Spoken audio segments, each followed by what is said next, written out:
Hello. Don't you love learning about Jesus? In Mark 12, Jesus is in Jerusalem just before he goes to the cross and rises from the grave. That triumphal entry has occurred, money changers have been run out, and Jesus has taught in the temple.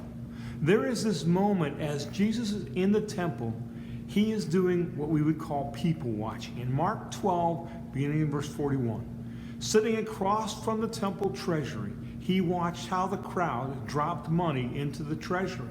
Many rich people were putting in large sums, and a poor widow came and dropped in 2 tiny coins worth very little.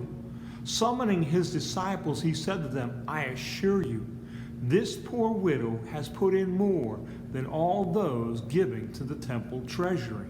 For they all gave out of their surplus, but she gave out of her poverty, has put in everything she possessed, all she had to live on."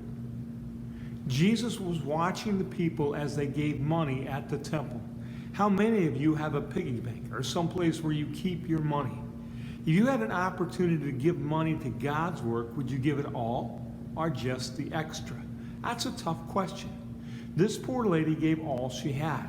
But I want you to understand that it is a lesson about way more than your money.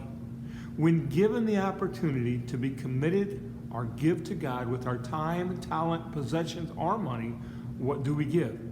Too often we take care of ourselves first, and if there is anything else, any excess or extra, that is what we give to God. All our time for God is spent on the other activities, and we don't have any time for God. We use our talents so people will notice us, not so they will see God in us. We cling to our stuff and only let loose of doubles and stuff we don't like, not realizing that God could replace it. And honestly, living as we need the money more than God. Maybe we ought to learn from the poor woman and give to God all we can, not out of our excess, but out of our poverty. Keep telling others about Jesus. Keep trying to live like Jesus. Thank you.